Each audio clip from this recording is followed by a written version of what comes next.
নমস্কার। বহু দিন থেকেই বহুবার লোকসভার বিরোধী দলনেতা রাহুল গান্ধী সংবিধান মেনে কাজ হোক এই কথাটা বলে আসছে। বিশেষ করে নির্বাচন কমিশনারকে বারে বারে তিনি মনে করিয়ে দিয়েছেন এই দায়িত্বটা পালন করা দরকার কেন্দ্রীয় সরকার এবং রাজ্য সরকারের।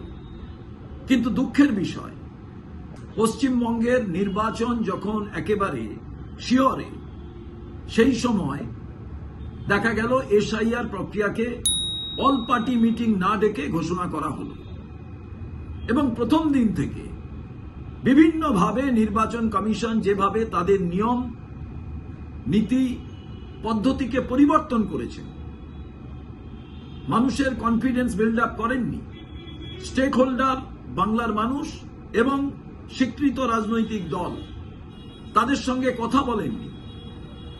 আজকে এই এসআইআর প্রক্রিয়ায় যে জটিলতার সৃষ্টি হয়েছে, এই জটিলতাকে সামনে রেখে এবং লজিক্যাল ডিসক্রিপেন্সির নামে আরেকটি অবান্তর প্রক্রিয়াকে যে ত্বরান্বিত করার প্রক্রিয়া শুরু হয়েছিল, তখন প্রদেশ কংগ্রেসের পক্ষ থেকে আমরা কিন্তু মহামান্য সুপ্রিম কোর্ট যাতে টোটাল বিষয়টা মনিটরিং করেন, তা না হলে পশ্চিমবঙ্গের এসআইআর প্রক্রিয়া কিংবা নির্বাচন এটি কোনোভাবেই ফ্রি, ফেয়ার অ্যান্ড ফেয়ারলেস হবে না বলে আমরা দাবি করেছিলাম, আমরা আবেদন করেছিলাম।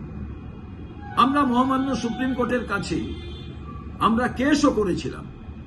কিন্তু দুর্ভাগ্যের বিষয়, এতদিন পর্যন্ত কেউ কর্ণপাত করেননি। সারা পশ্চিমবঙ্গ জুড়ে এক অরাজক উত্তপ্ত আবহাওয়ার তৈরি হয়েছে।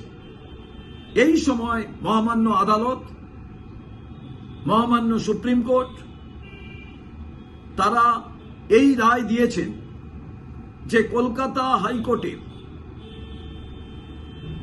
ওপরে সেই দায়িত্ব অর্পণ করেছেন যে এমন একজন র্যাঙ্কের জুডিশিয়াল অফিসারকে দেয়া হোক যিনি ডিস্ট্রিক্ট জাজের সমতুল্য থাকবেন, তার মাধ্যমেই এসআইআর প্রক্রিয়া ত্বরান্বিত করতে হবে। আমার প্রশ্ন এখানে, এই রায়টা যদি একেবারে প্রথম থেকেই হতো তাহলে এত জটিল পরিস্থিতি তৈরি হতো না এবং মে মাসের মধ্যে নির্বাচন এবং সরকার তৈরির প্রক্রিয়া সম্পন্ন করতে হবে। সেই জায়গায় আজকে সম্পূর্ণ বিষয়টি অন্ধকারে চলে গিয়েছে। কোনো জায়গায় এর যে আজকে সলিউশনের রাস্তা কেউই দেখতে পাচ্ছেন না। জেনুইন লোকের নাম বাদ চলে গিয়েছে। এই রকম একটা অরাজক পরিস্থিতির মাঝে আমি আশা করব মহামান্য আদালত পুরো মনিটরিং এর মধ্যে দিয়ে এই কাজটি করবেন। কিন্তু তারপরেও অনেক বিষয় আমরা দেখছি যেটা অন্ধকারে আছেন এবং মানুষ আতঙ্কিত আছেন। এখানেই আমাদের প্রশ্ন, অল পার্টি মিটিং জুডিশিয়াল যে সিস্টেমের মধ্যে দিয়ে একে চালনা করার কথা বলা হচ্ছে, সেইখানে তারাও সবাইকে ডেকে আগামী দিনে সরকার তৈরির জন্য সুষ্ঠু ব্যবস্থাকে সম্পন্ন করবেন। কিন্তু পুরো বিষয়টি আজকে একেবারে গভীর জলের তলায় চলে গিয়েছে। আমার মনে হয় তার থেকে রাস্তা বের করানোর একটাই বিষয়, নিরপেক্ষতার সঙ্গে নির্বাচন কমিশনের কাজ করা, যা কোনোভাবেই সম্ভব নয়।